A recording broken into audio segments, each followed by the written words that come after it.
La enseñanza de esta mañana, hermanos, lleva por nombre motivos divinos de la oración. Y el primero de ellos que nosotros estamos viendo en el texto que vamos a adentrar en este día, que es el texto del versículo 17, se va a dirigir específicamente al conocimiento de Dios. ¿De dónde procede el título? De la misma Escritura, porque Pablo está pidiendo espíritu de sabiduría y de revelación. ¿Para qué? Para que puedan crecer en el conocimiento de Él. Por lo tanto, hermanos, un motivo divino y autorizado de Dios para poder pedir en oración es que cada uno del pueblo entre nosotros pueda crecer en el conocimiento de Dios. Por eso es que estamos figurando en conocimiento de Dios. Y decimos motivos porque a partir del versículo 17, 18 y 19, Pablo nos va a mostrar otras razones por las cuales es lícito poder orar. Y hermanos, habiendo reconocido obviamente la evidencia apostólica de lo que significa realmente un creyente que va comenzando a nacer en la fe cristiana, nosotros, hermanos, veíamos la semana, no hace 15 días, perdón, el versículo 15, cuando dice, por esta causa también yo. Y citábamos que cuál era la causa. Si ustedes recuerdan, la causa por la cual Pablo está escribiendo es porque ellos han recibido doctrina, han recibido enseñanza, han recibido realmente palabra de Dios para poder edificar sus vidas. Y esta doctrina, hermanos, cuando el corazón del creyente lo abraza y la hace suya, realmente, hermanos, va a generar, por lo menos en este texto que estamos viendo en el versículo 15, dos cosas. Una es la fe en el Señor Jesús. Y la otra de ellas es el amor de esta persona que tiene fe para con todos los santos. Y esa palabra todos, hermanos, en el griego quiere decir todos literalmente. No hay quien se le escape.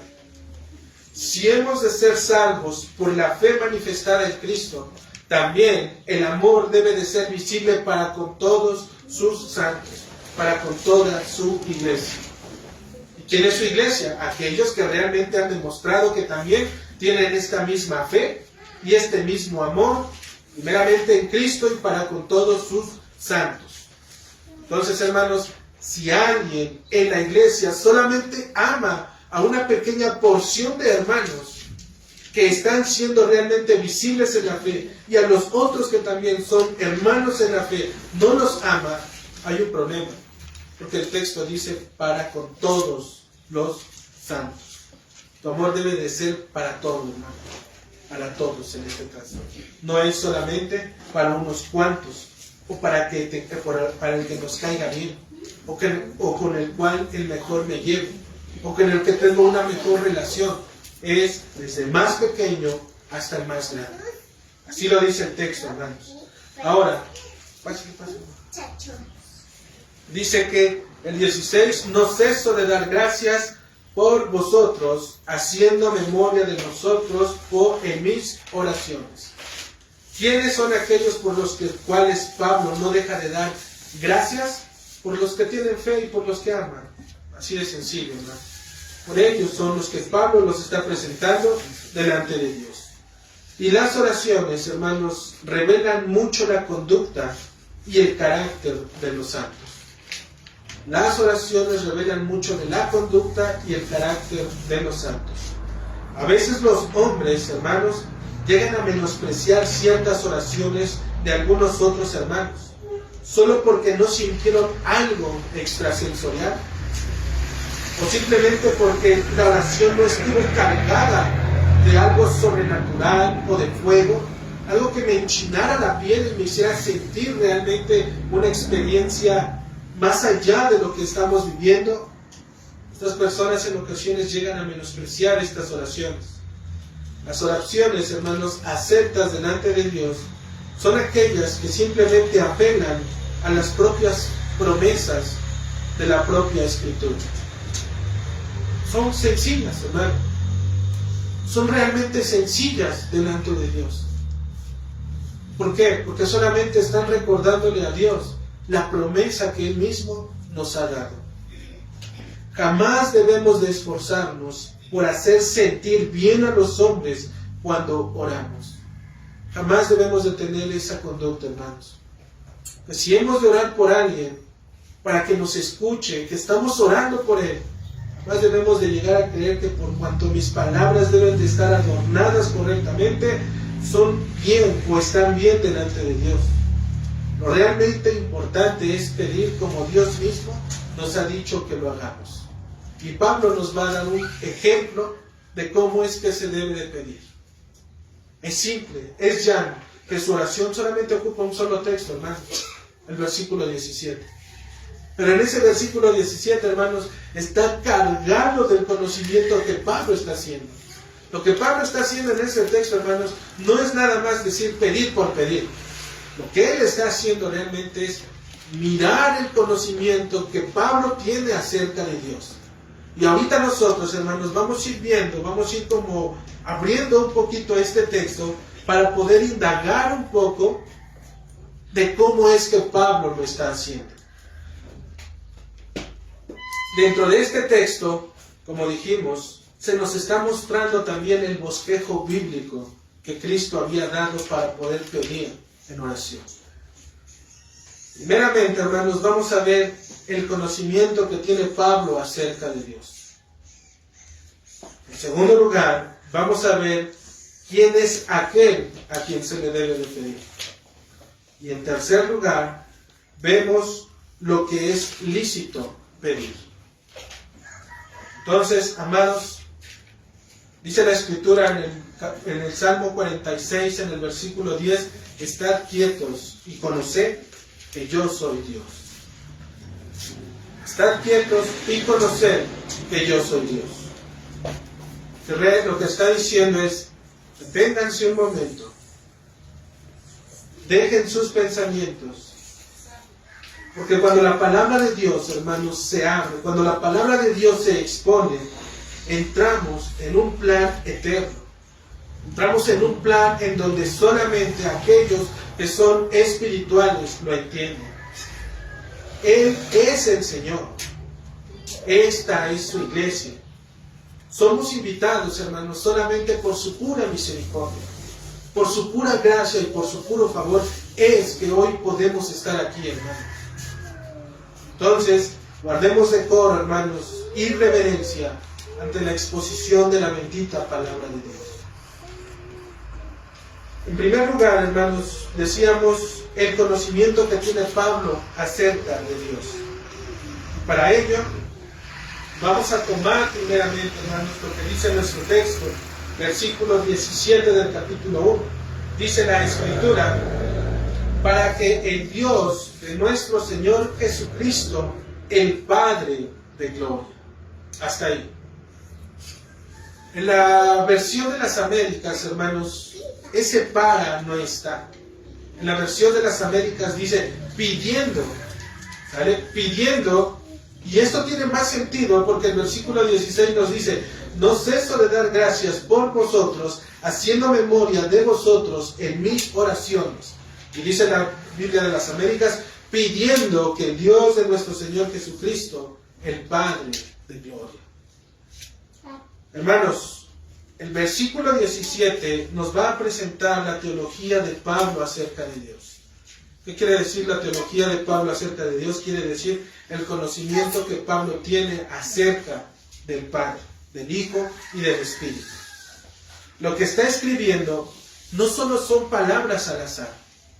Hermanos, cuando nosotros vamos a Dios, nosotros no empezamos a hablar solamente por hablar y que nuestros labios se abran. Cuando nosotros nos acercamos a Dios, nuestras oraciones deben de ser las correctas, las idóneas, saber pedir como conviene. Cada una tiene, hermanos, de esta palabra del versículo 17, cada palabra tiene la intención de poder ser extraída, de poder ser cultivada dentro del alma del cristiano. ¿Para qué? Para que el rocío de la oración le haga nacer en una nueva vida, en la vida del creyente. Debemos de tomar cada palabra de la Escritura para que al poderla meditar en nuestros corazones a través de la oración, esa palabra pueda tener sentido. ¿Y cómo va a hallar sentido, hermanos? Cuando realmente la palabra nos afecta. Cuando realmente nosotros, cuando nos encontramos en la adversidad, en la prueba, en la circunstancia, viene el Espíritu Santo y nos recuerda esa palabra que ustedes en su habitación, de manera privada, junto con Dios, ya oraron, ya la meditaron, ya la escudriñaron, ya supieron qué propósito tiene esa palabra a la luz de Cristo, en el propósito de Dios y mayormente en sus propias vidas. Y de esa manera la palabra de Dios trae gloria al nombre de Dios. Por eso es que cuando Cristo fue tentado, dijo, escrito está. No tuvo que esforzarse, simplemente tuvo que ¿qué? Recordar qué es lo que estaba escrito. Y cuando la palabra de Dios alumbró y simplemente puso delante del tentador esta palabra, el tentador tuvo que oír, porque había un conocimiento acerca de lo que la palabra del Señor estaba diciendo. Cuando se dice, hermanos, del conocimiento que tiene Pablo acerca de Dios, a lo que me estoy refiriendo específicamente, hermanos, conforme a lo que estamos viendo en el contexto de esta parte, es a la oración. El conocimiento de la teología de Pablo acerca de la oración.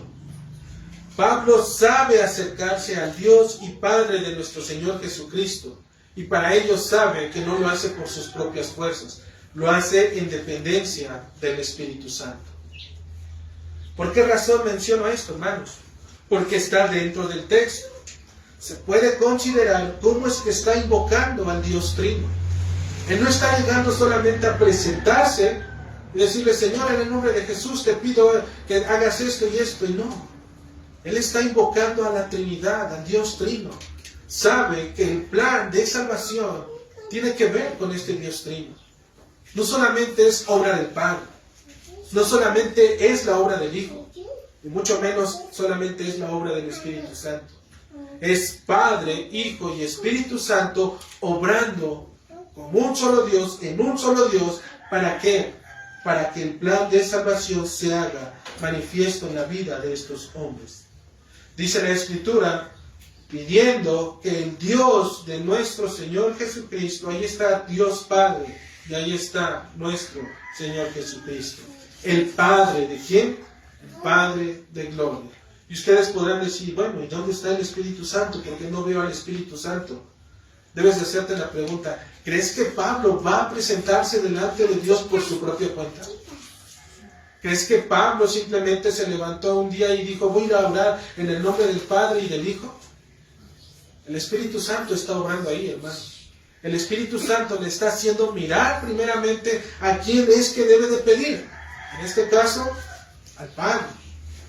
Y después, ¿por quién, en nombre de quién debe de pedir? En el nombre del Hijo. ¿Y quién hizo esto en la vida de Pablo? ¿Él lo averiguó solamente por su propia cuenta? Por supuesto que no. La comunión con el Espíritu Santo es lo que hizo llevar a Pablo, someter su mente, porque recuerden que en ese momento está escuchando de que hay fe y hay amor para con todos los santos. Entonces, antes de cualquier cosa, antes de que Pablo empiece a orar porque nada les falte, porque tengan comida, porque haya alimento, porque tengan un hogar donde congregarse y demás, Pablo está interesado en otras cosas. Primeramente, él va a acudir, porque dice el texto, para que haya conocimiento. Pablo está hablando no con palabras enseñadas, hermanos, por sabiduría humana, sino aquellas que enseña el Espíritu. Aquellas, hermanos, que revelan lo espiritual y acomodan a lo espiritual.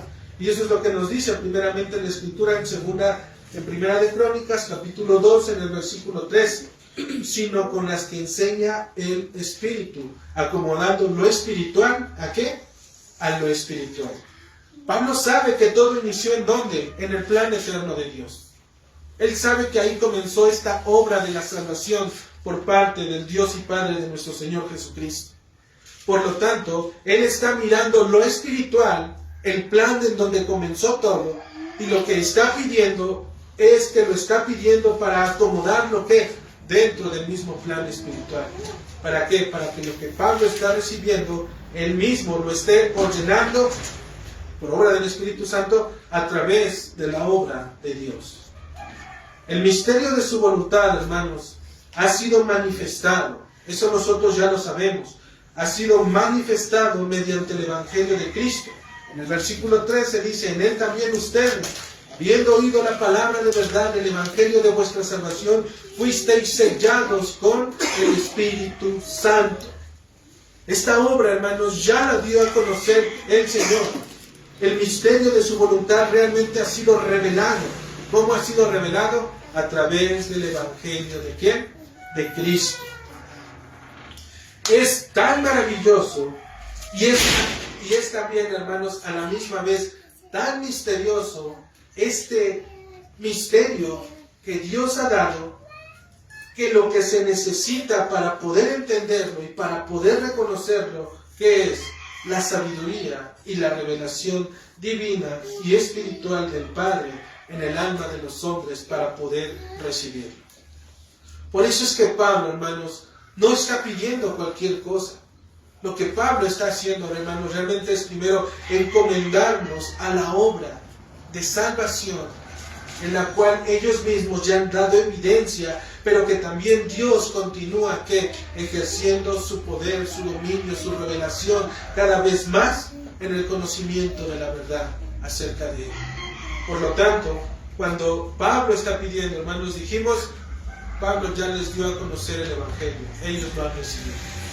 Y ahora que ya pasó esto, hermanos, cualquier persona lo puede entender, cualquier persona lo puede recibir, y ustedes lo conocen, ustedes lo saben. Ustedes en algún momento, me imagino que han compartido el Evangelio de nuestro Señor y Salvador Jesucristo, y se lo han dado a conocer a las personas. Y es tan sencillo cuando nosotros lo miramos, es tan sencillo de entender, es tan sencillo de discernir, que luego en ocasiones nos preguntamos, es que es increíble que no puedan entender que si no creen en Jesucristo, ellos están condenados. No lo pueden entender. No lo pueden entender, hermano. Por eso es un misterio que está dentro de las Escrituras. Pero es un misterio, hermanos, que está revelado para todo aquel que realmente el Señor ha venido a Él. ¿Por qué no lo pueden entender? Porque dice Pablo que necesitan ¿qué? El espíritu de sabiduría y de ¿qué? Y de revelación. No es cualquier cosa lo que ellos están escuchando, o lo que nosotros escuchamos en algún momento, hermanos. Las cosas estaban tan claras delante de nuestros ojos. Todo aquel que no camine por la senda de la vida está caminando por la senda de la muerte. Si no escoges a Cristo, tu camino es perdición, eterna condenación. Apartado de Él, nada podéis hacer. Todo aquel que ha creído ya ha sido salvo, pero aquel que no ya ha sido condenado. Hoy tú lo entiendes, hoy tú lo sabes, hoy tú lo reconoces y sabes que si te alejas, tu camino puede estar en peligro si realmente no demuestras que has nacido de nuevo. Pero cuando esto se lo decimos a las personas que están allá afuera, ellos no lo entienden, ellos no lo conocen, no lo saben.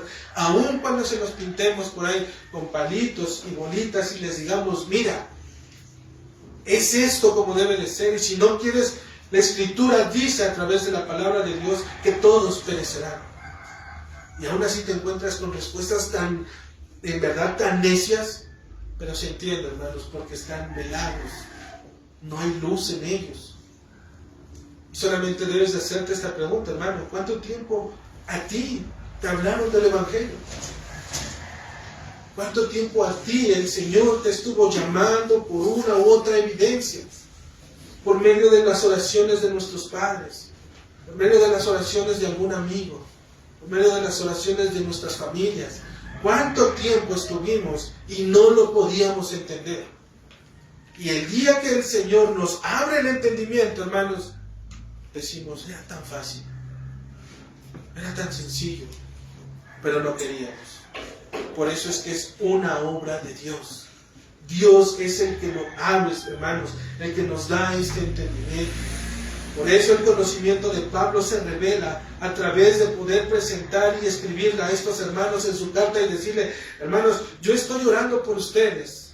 Estoy pidiendo al Padre, estoy pidiendo al Hijo y le estoy pidiendo, en este caso, a través y por medio de la obra del Espíritu Santo, que realmente ustedes puedan tener más y más conocimiento en Dios. ¿Ya hay evidencia de que hay cristianos en Éfeso? Por supuesto que sí, ya hay evidencia. Versículo 15. Por esta causa también yo, habiendo oído de vuestra fe en el Señor Jesús y de vuestro amor para con todos los santos. Ahí ya están, hermanos, esos primeros cristianos. Pero, hermanos, acuérdense cómo es la ciudad de Éfeso. Es una ciudad llena de idolatría.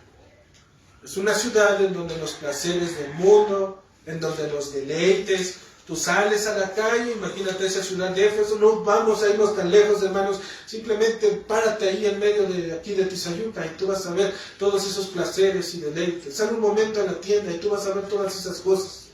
Los hombres viviendo en sus propias circunstancias, padeciendo porque ellos mismos quieren, haciéndose la vida y creyendo que ellos mismos van a salir, entregándose a sus propias pasiones, a lo que ellos consideran bueno.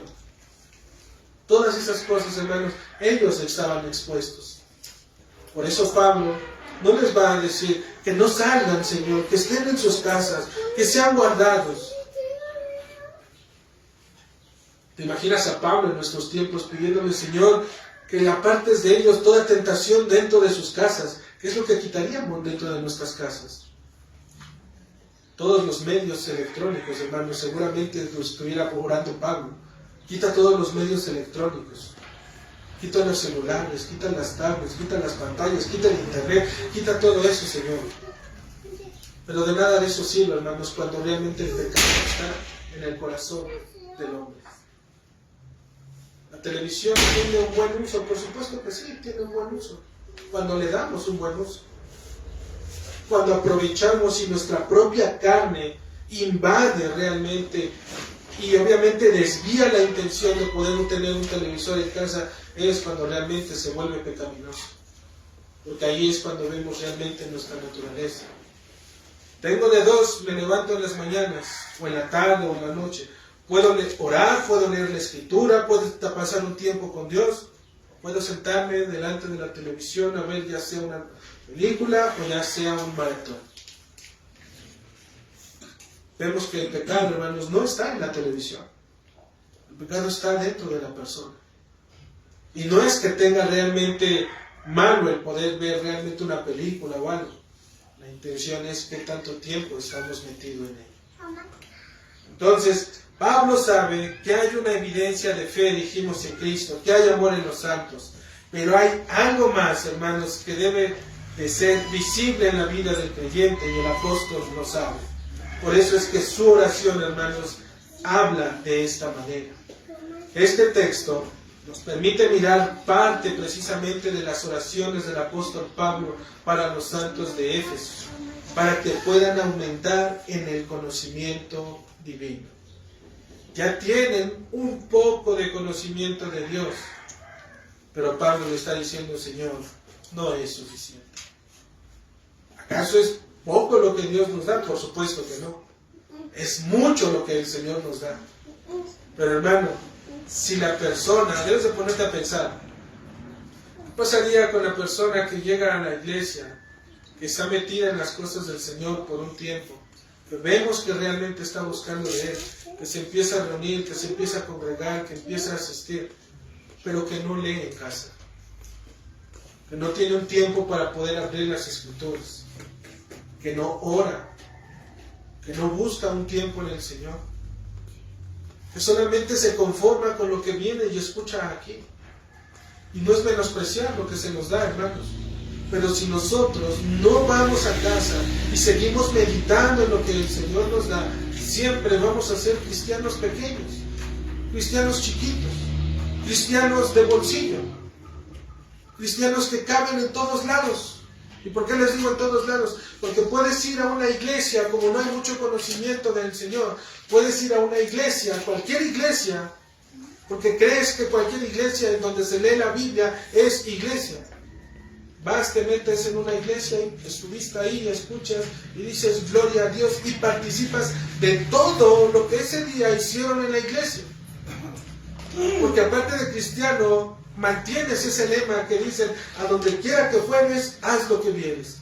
Y Señor, estoy aquí, han abierto tu palabra, y yo también este día quiero adorar como ellos lo hacen. Y al otro día, hermanos, por una u otra cosa, por la providencia o la soberanía del Señor, no pudiste ir. Y como no pudiste ir, vas y te metes a otra iglesia. Por lo tanto, como para ti es tan normal el poder ir a una iglesia, a otra y otra y otra, y picar de uno y otro lado, recibes de todos lados. Y crees que eso es realmente ser iglesia. Por el testimonio de las Escrituras, hermanos, sabemos que eso no es ser iglesia. Mucho menos eso es ser un cristiano. Un cristiano tiene características, hermano. Un cristiano tiene una vida en la congregación. Un cristiano es visible, es conocido. Su vida es pública para con los hermanos. Tú no veías a Cristo estando con sus discípulos y diciendo, ay, quédense un rato, vengo dentro de 8 días, voy a otro lugar. Siempre estaban con Él. Siempre iban a donde Él iba. Jesucristo no les decía nada, obviamente, porque Él sabía quién quería seguir. Por eso es que, hermanos, nosotros debemos de ser conscientes que al estar aquí, en la iglesia local, debemos de crecer juntos. El conocimiento de Dios debe de ser juntos. Se entiende que unos empiezan, se entiende que otros van más adelante, pero los que empiezan, hermanos, son los que se deben de esforzar por conocer cada vez y más de su Señor. Y los que van más adelante, hermanos, no es que sea una carrera, que ellos digan, ya voy a la delantera. Por supuesto que no, hermanos. Cuanto más sabes que menos sabes. Entre más sabes de Dios, te das cuenta que menos sabes de Él. Te sorprenden tantas cosas de la Escritura que estuvieron ahí todo el tiempo, toda la vida, en la palabra de Dios, y te das cuenta, hermano, que nunca la entendiste. Algo tan sencillo, algo tan fácil, que simplemente era leer, meditar, orar y decir, Señor, siempre estuvo aquí. Y me acuerdo que ese día hice esto, hice aquello. Cuando Dios tenía la respuesta en ese momento. Estas palabras, hermanos, en las que Pablo está apoyando su oración, precisamente dijimos, echan mano del modelo bíblico de oración que manifestó nuestro Señor Jesucristo. Ustedes recuerdan lo que es el Padre Nuestro. Jesús se dirige al Padre, pide en ese momento su petición, obviamente, en la dependencia, también en el Espíritu. Jesucristo jamás pediría algo fuera de las Escrituras. De la misma manera, Pablo, en este caso, se dirige al Padre, versículo 17, para que el Dios de nuestro Señor Jesucristo está intercediendo mediante Cristo, hermanos, y dijimos que también en la dependencia del Espíritu. Y todo esto parece bien, hermanos. Podremos tener la intención, dirigirnos al Padre y manifestar que vamos mediante Cristo. Pero hay algo que también falta y que también es visible. ¿Cómo estás pidiendo? Porque Pablo está pidiendo por espíritu de revelación, espíritu de sabiduría y de revelación, para que ellos puedan crecer en el conocimiento de Dios. La pregunta es, cuando nosotros vamos en oración al Padre y a través de Cristo y en la dependencia del Espíritu, ¿qué es lo que estamos pidiendo? Porque Pablo está pidiendo precisamente lo que está escrito dentro de las Escrituras.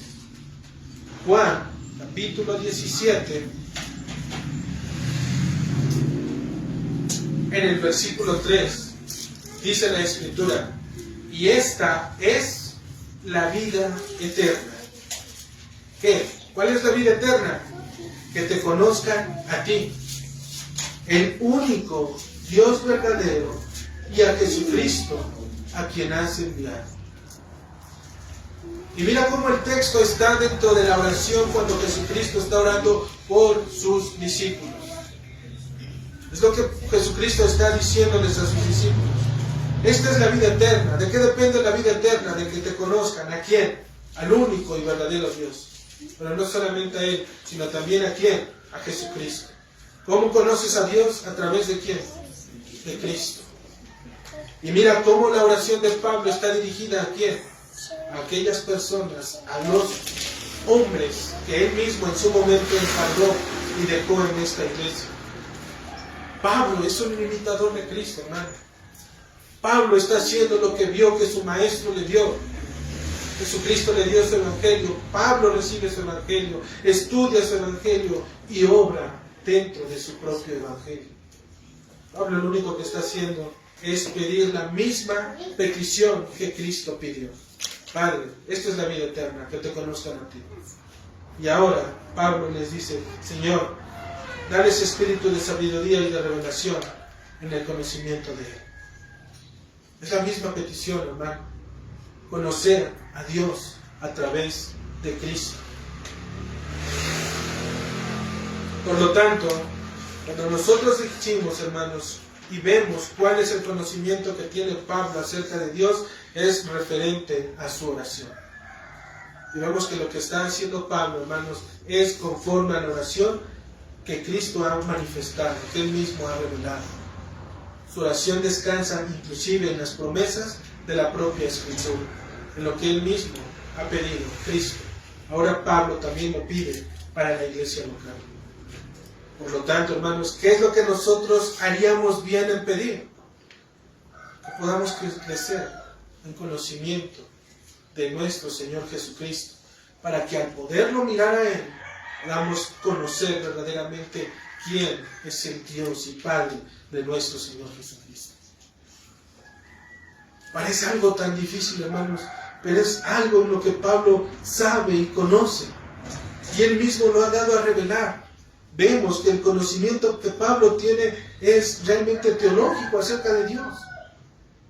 Sus oraciones están soportadas en la propia Escritura. Y antes de pedir, como dijimos, cualquier otra cosa, Pablo pide lo que realmente es eterno, lo que realmente conviene. En segundo lugar, hermanos, vemos a quién es el que se le debe de pedir. Dice nuestro texto nuevamente, pidiendo que el Dios de nuestro Señor Jesucristo, el Padre, ¿de quién? De gloria. ¿Quiénes son por los que Pablo estaba pidiendo, hermanos? Primeramente, aquellos que han oído de qué? Acerca de su fe y del amor en el Señor Jesucristo y por todos sus santos. Ellos, hermanos, son por quienes el apóstol está pidiendo. ¿A quién le está pidiendo? Dice el texto, al Dios y Padre de nuestro Señor Jesucristo. Y Él le llama el Padre de gloria. ¿Y por qué le llama el Padre de gloria? Porque por Él, para Él y en Él es que toda la gloria le pertenece. Es claro, hermanos, que Pablo está poniendo todo en manos del único y verdadero Dios. Él está acudiendo a este verdadero Dios, el que puede discernir realmente los pensamientos y las intenciones del corazón. Aquel que pesa y reconoce los caminos y los designios de los hombres. Este es el mismo a quien Cristo, después de su resurrección, hermanos, se hizo uno, nos involucró a nosotros, a sus discípulos, con aquellos, hermanos, que creyeron en Él. Juan 20:17 dice, cuando le dice a Jesús, no me toques. Dice, no me toques. Dice, subo a mi Padre. ¿Y qué? Y a vuestro Padre. ¿Subo a quién? A mi Padre y a vuestro Padre. A mi Dios y a vuestro Dios. Es el mismo, hermanos, por el cual Pablo está pidiendo. Y en el cual nuestro Señor Jesucristo nos está uniendo a Él. Todo aquel que ha creído en Cristo, Cristo le dice, subo a mi Padre, al que me envió. Regreso con Él al reino de los cielos. Ahí va a estar mi morada. Pero ¿qué crees? Por cuanto has creído, también es tu Padre. El Padre que me escuchó a mí, que me proveyó a mí, que me acudió a mí, que me asistió y escuchó mis oraciones. A este Dios, quien es mi Dios, ahora también, este también es tu Dios.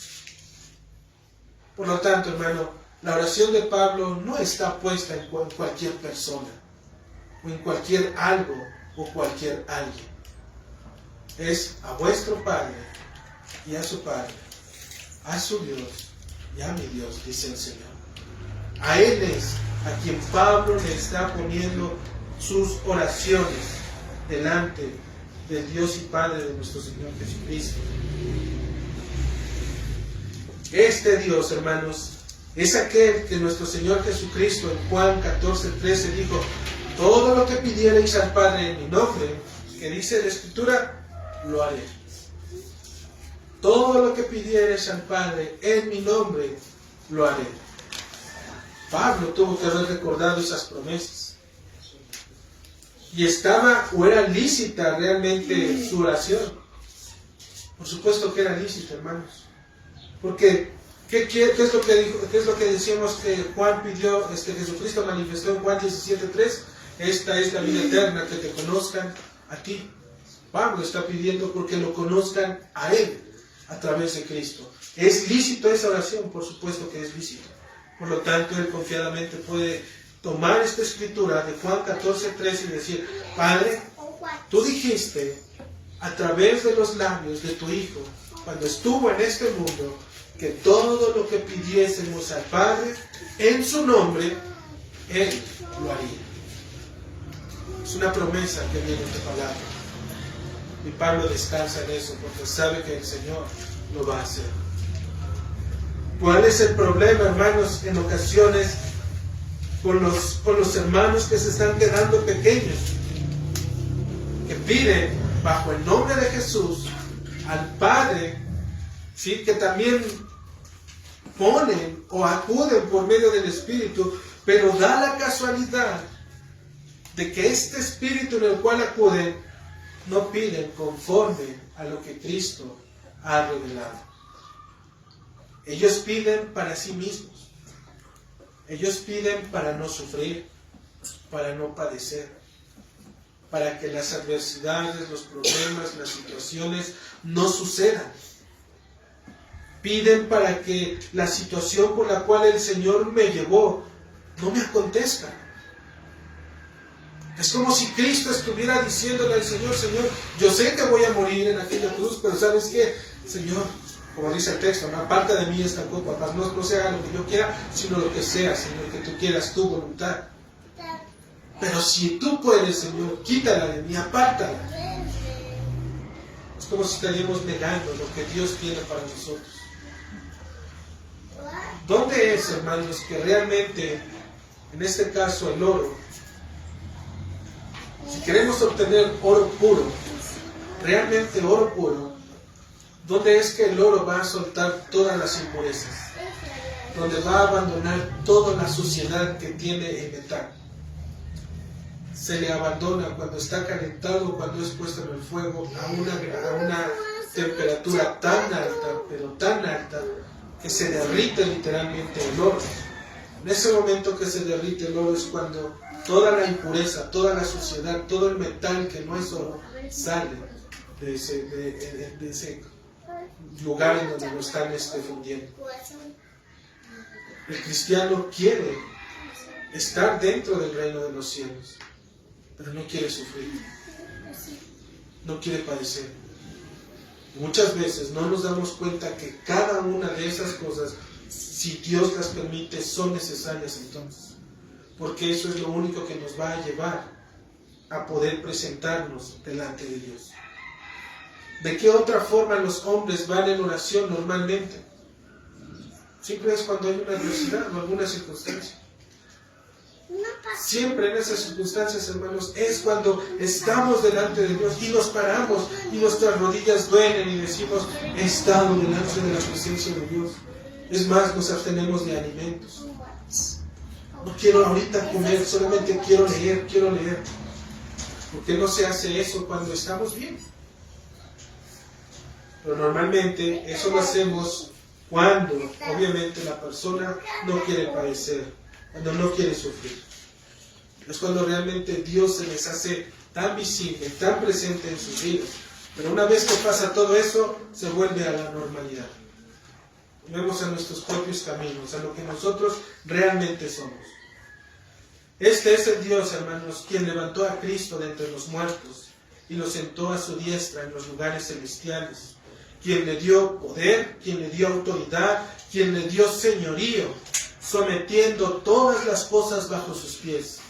Este Dios, a quien la creación misma le responde y le obedece por su decreto establecido desde la fundación del mundo, este es el Dios, hermanos, con el que Pablo mismo se identifica junto a los creyentes de Éfeso y lo llama Dios nuestro, de nuestro Señor Jesucristo.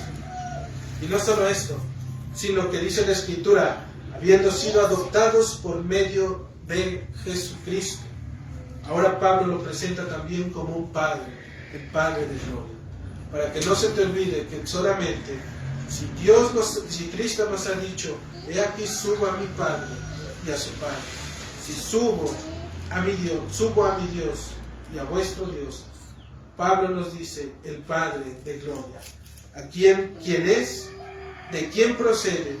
¿Quién es el Alfa y el Omega, el principio y el fin? Este, hermano, es a quien nosotros, en este caso, Pablo, a quien Pablo le está pidiendo. No es cualquier Dios. Es el Dios que escucha, el Dios que oye, el Dios que atiende, el Dios que conoce, que sabe, que discierne, que escudriña. Es el Dios que sabe inclusive que si cuando nosotros nos presentamos a Él y aún hay algo en nuestros corazones, Él lo sabe. Cuando nos acercamos a Él, hermanos, debemos de saber que no debe de haber nada en nuestro corazón. Y cuando digo nada me refiero a ningún impedimento en el Espíritu. Jesucristo dijo, si traes tu ofrenda y en ese momento recuerdas que tienes algo con tu hermano, con tu prójimo, dice, deja mejor ahí tu ofrenda. Dice, y ve y ponte de acuerdo con tu hermano. Dice, mientras tanto, mientras que aún están en el camino. Y algunas veces, hermanos, debemos de aceptar que en ocasiones, como hombres, oramos trayendo pesadeces, problemas o circunstancias en nuestros corazones. Y llegamos a creer que por cuanto nuestra oración procede y habla con palabras hermosas y embelleciendo la estructura de nuestra oración, creemos que eso es acepto delante de Dios. Eso es lo que le dijo Samuel precisamente a Saúl. ¿Qué es lo que quiere el Señor? ¿Qué es lo que demanda realmente el Señor? ¿El sacrificio o la obediencia? Ya es mi hora de orar. Tengo que orar. Sí, pero no te has puesto ni en paz con tu hermano. Es que no lo he visto. Ya existe la tecnología. Ya hay mensajes de texto que llegan en un solo de segundos. Llegan. En una llamada ya está. Si la persona no arregla su corazón, si no obra realmente y se presenta delante de Dios, ¿creen que Dios va a atender esa petición? ¿Cómo le pides al Señor perdón cuando obviamente la persona no ha perdonado? ¿En qué mente cabe ese tipo de peticiones? ¿Cómo una persona le pide al Señor a poder ayudar cuando en casa no ayuda? O cuando no ayuda a su prójimo. ¿Cómo le pide al Señor que lo lleve más y más y más en el conocimiento y en las verdades de Dios? Cuando entre semana no ora, no busca de Dios, no escudriña, no lee. Esta oración, hermanos, que está haciendo Pablo, realmente es confrontar nuestras oraciones. Decía un pastor, ¿qué tanto de la oración de Pablo se parece a la tuya? ¿Qué tanto de esta oración se parece al tiempo que tú pasas delante de Dios orando con Él? ¿Le encuentras una estructura similar a la de Pablo? Pablo tiene la confianza, él es un apóstol, está dotado por el Espíritu Santo. El Espíritu Santo vive en él. Su corazón ama a los creyentes. Él daría la vida por cada uno de ellos, así como Cristo dio la vida por cada uno de los suyos. Él ha sido probado realmente en el fuego. Sufrió persecución, sufrió hambre, sufrió golpizas, sufrió todo por causa del Evangelio. Él lo sabe. lo reconoce. Pero inclusive tú lo ves aquí que él empieza a quejarse de eso. Por lo que él está preocupado, hermano, es porque haya conocimiento de Dios solamente. Que haya conocimiento de Dios. Que realmente los creyentes puedan abrazar lo que se les está dando. Que realmente la palabra de Dios, cuando es expuesta, pueda ser abrazada por sus corazones. Que no solamente la tengan un momento, en el momento que se sintieron bien, vayan a casa y sigan haciendo lo que ellos quieran. Pablo está preocupado porque haya conocimiento, hermano. Y ese conocimiento él ya se los dio. ¿A través de qué? A través de la oración que había citado anteriormente, versículo 3 hasta el versículo 14. ¿Qué es lo que les habla Dios? La doctrina. Toda esa doctrina, ¿quién se las dio? Pablo. Eso es lo que está realmente preocupado. Señor, ya les he enseñado todo esto y hay fruto, pero Dios, dales más. Si no podemos con lo pequeño, con lo que Dios nos está dando, hermanos, Dios sí nos podrá dar algunos, pero los demás. Que hay con los hermanos que están pequeñitos. Que hay hermanos con aquellos que realmente necesitan seguir creciendo. Que una vez que ya están afirmados sus pies en las verdades del Evangelio, que ahora necesitan ser discipulados. En las pláticas que tenemos en la mesa, hermanos, otra vez decíamos esa parte. Ya hay quienes podrían estar discipulados, pero hermano, realmente la tarea sí es de la iglesia poderlo discipular.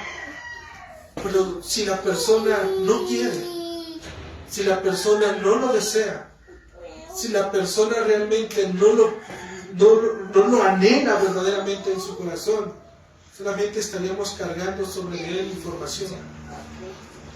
¿Para qué? Para que al rato termine cargado y se decepcione. Cuando tienes sed, hermano, te limita el hecho de que el agua esté hasta allá adentro y te tengas que agachar y agarrar un vaso y servirte. Si tienes sed, ¿qué es lo que vas a hacer? Vas a ir y tomar del vaso. Es lo único. El que tiene sed realmente de Dios, hermanos, va a venir a la Escritura y va a beber de su palabra. Este es a Dios, hermanos, a quien Pablo está pidiendo. Él es a quien Pablo le está pidiendo que haya conocimiento. Y esto es precisamente, hermanos, nuestro tercer punto. Dice el texto, en la versión de las Américas, pidiendo que el Dios de nuestro Señor Jesucristo, el Padre de la gloria, os dé espíritu de sabiduría y de revelación en el conocimiento de Él. ¿Qué es lo que Pablo está pidiendo para los santos? Para los santos que están en el versículo 15. Espíritu de sabiduría y de revelación. Hermanos, debemos de entender que Pablo no está pidiendo el Espíritu Santo. ¿Sale? La sabiduría de Dios, hermanos, no es como que te hayas creído y el Espíritu Santo venga sobre de ti y que en automático el Espíritu Santo, ¡pum!, te revele todas las verdades de la Escritura. Jamás va a pasar así. Nunca va a suceder. No va a pasar de esa manera, hermano. El Espíritu Santo jamás va a venir y de repente, como un chispazo electrizante, ¡pum!, los textos en ese momento inmediatamente van a empezar a verlos por aquí, a verlos por allá y a trazarlos y a poder hacer esa parte de la analogía, de poder trazar un texto desde el Antiguo hasta el Nuevo Testamento y los vas a ver cruzándose, como en esa imagen que se ve luego que trazas líneas igual, más por menos y todo eso. Jamás te va a suceder de esa manera, hermano. Lo que tienes que hacer va a ser que te vas a tener que quemar las pestañas. Vas a tener que leer y orar. Eso es lo que sí va a suceder. Te va a dar hambre, te va a dar sed por conocer de Dios. Al levantarte vas a sentir que algo te falta. Al seguir tu día vas a sentir que algo no hiciste. Al leer la Escritura, 2, 3 capítulos van a ser insuficientes. Y poco a poco, cuando el Espíritu Santo llega a tu vida, te va a empezar a moldear y a cambiar y te va a decir, si antes me levantaba a las 8 o 9 de la mañana, ya no me da tiempo porque solamente leo y me voy. Y eso es una irreverencia delante de Dios. ¿Qué hago, Señor? ¿Qué crees? Te vas a tener que levantar temprano. ¿Cuánto tiempo? El que tú quieras. ¿Quieres estar 2 o 3 horas con el Señor y empiezas a trabajar a las 8 de la mañana? Adivina a qué horas te tienes que levantar. A las 4 o 5 de la tarde, de la mañana. ¿Para qué? Para estar con el Señor. Y si no lo haces, hermano, si realmente no hay esa sed, esa hambre verdaderamente se va a ver y es visible. Esa obra, hermano, del Espíritu Santo en la vida de los creyentes ya fue hecha conforme a los textos. ¿Dónde? Versículo 13. En él también vosotros, habiendo recibido, ¿qué? La palabra de verdad, el evangelio de vuestra salvación, fuisteis sellados por medio del Espíritu Santo. El Espíritu Santo ya había venido a ellos. Ya lo tenían. ¿Y cómo sabemos que ya lo tenían? Porque ya habían sido sellados. ¿Cuándo eres sellado? Cuando crees, dijimos. En ese momento que realmente crees, Dios pone su sello sobre tu alma, sobre tu corazón. Ellos ya lo tenían. ¿Cómo sabemos? Versículo 15. Por esta causa también yo, habiendo oído de vuestra fe en Jesucristo y de vuestro amor. Ya estaban los frutos del Espíritu.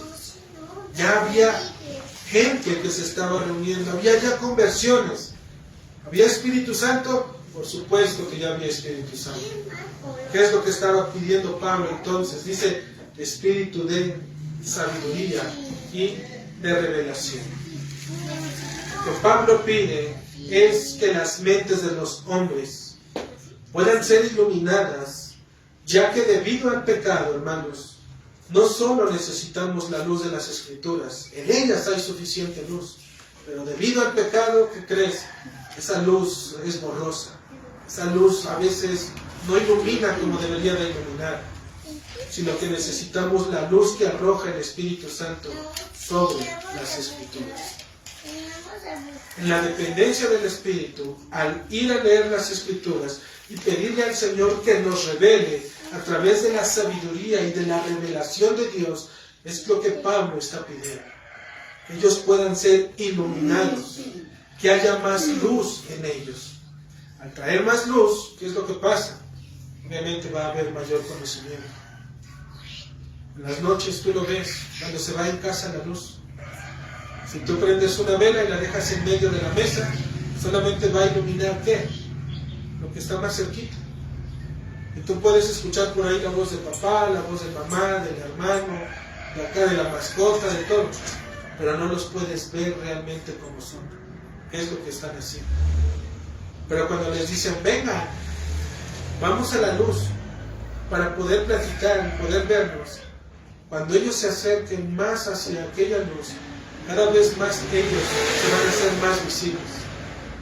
Va a llegar el punto en donde los vas a tener delante de la luz de esa vela que está ahí, que los vas a poder mirar, como dicen, cara a cara, y saber qué es lo que están haciendo.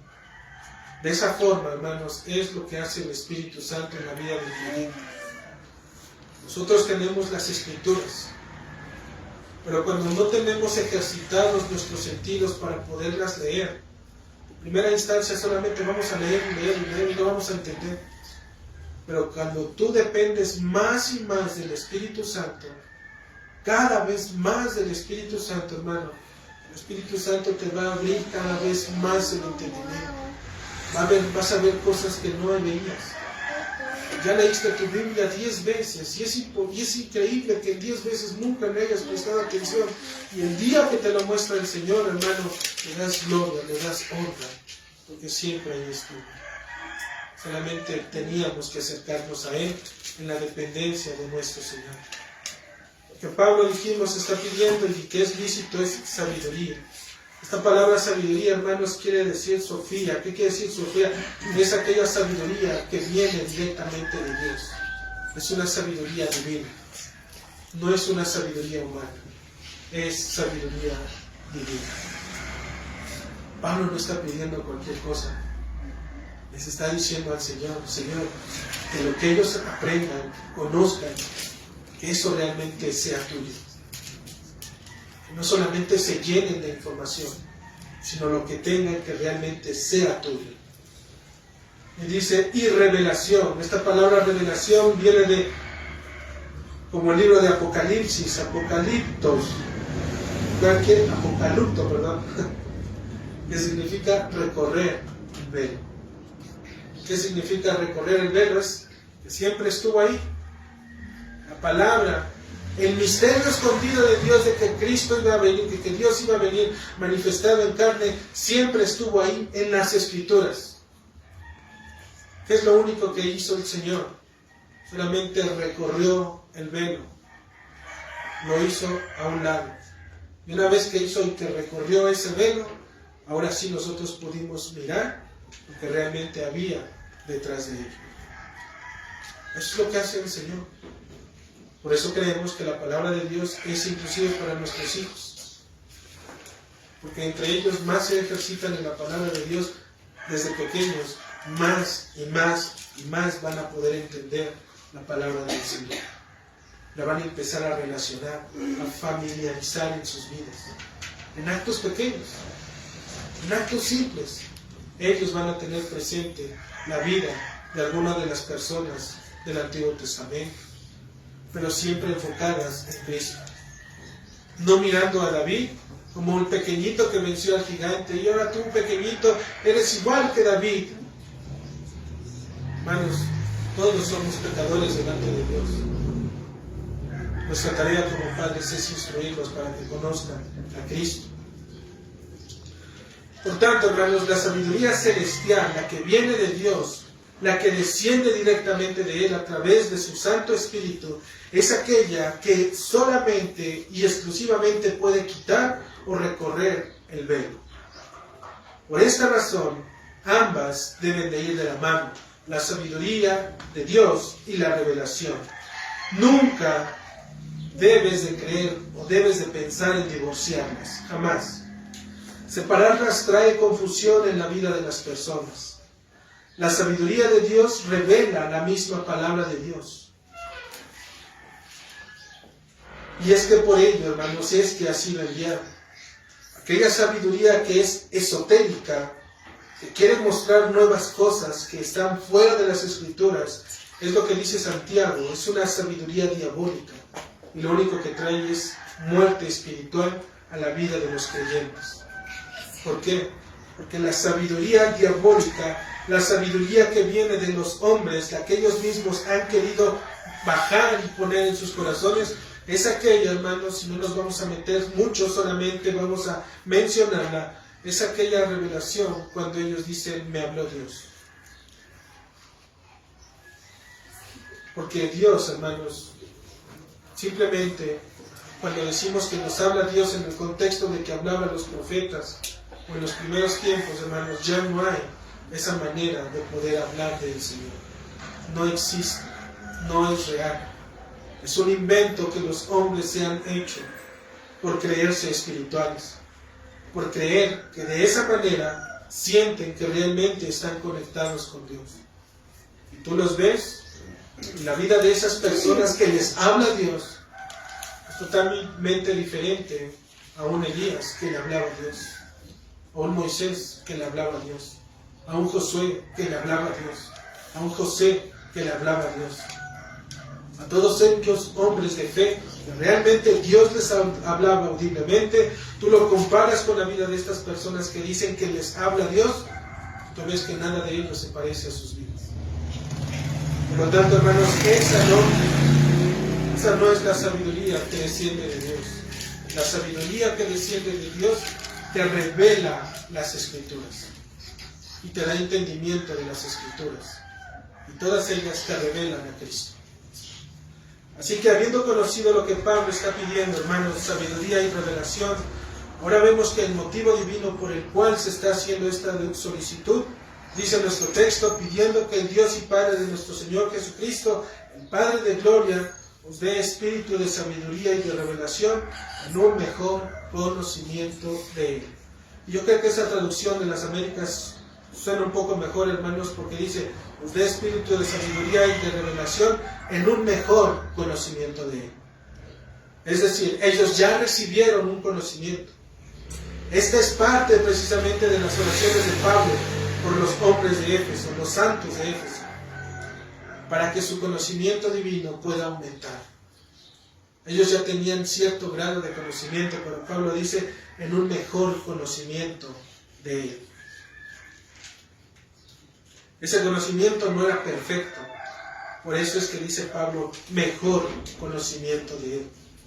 Por esta razón Pablo les escribe para que ellos mismos conozcan que deben de seguir perfeccionándose en el conocimiento de Él.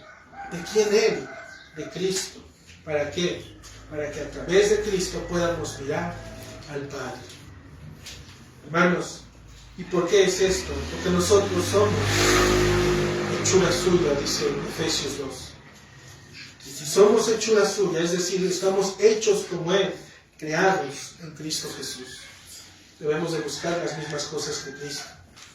La iglesia de Cristo está compuesta por santos y fieles que aman a su Señor. Crecen y viven juntos en el conocimiento de Cristo. Se perfeccionan en sus doctrinas, se exhortan, se corrigen, todo por amor de Cristo. Al igual que los carbones, hermanos, cuando se retiran alguno de ellos del resto de los demás, ¿qué es lo que va a pasar? Tarde o temprano, aquellos que fueron separados van a tender a enfriarse, a perder el calor, y posteriormente se apagan. Pero aquellos, hermanos, que se mantienen en el fuego son los que están avivados. De la misma forma, solamente los cristianos que viven juntos, caminan juntos, oran juntos, viven juntos, se aman juntos, se entregan juntos. Hermanos, estos son los que realmente se mantienen juntos en el fuego de Dios. Se perfeccionan en sabiduría y revelación de Cristo. ¿Por qué? Porque si hay algo que el hermano no entiende, no conoce o lo desconoce, se le induce, se le anima, se le invita. ¿Para qué? Para que por medio de las Escrituras pueda verlo. No se le dice solamente, tú créelo ya porque está en la Biblia. Hay tantas cosas en la Biblia, hermanos. Se les anima.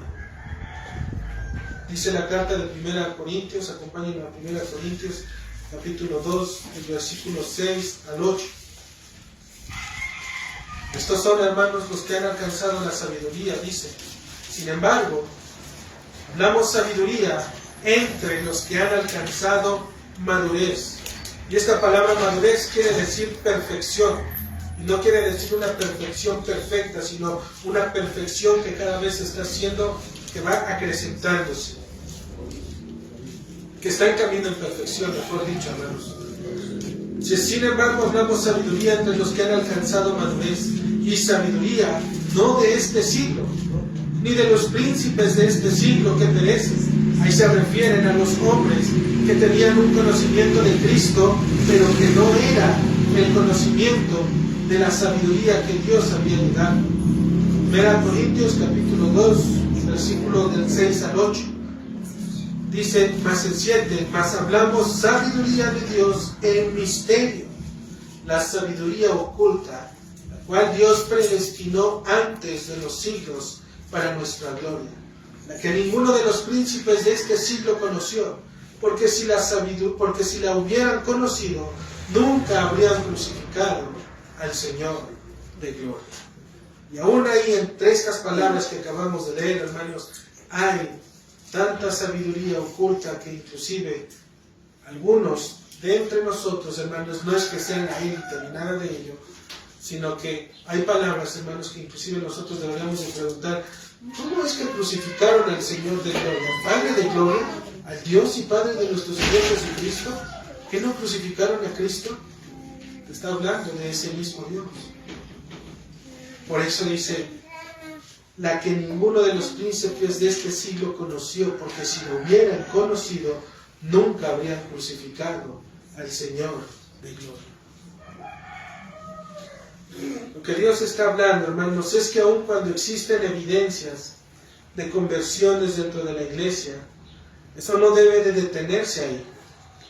Debemos de encomendar nuestra vida espiritual para que el Dios y Padre de Cristo, nuestro Señor, nos permita poder seguir creciendo en el conocimiento de Él.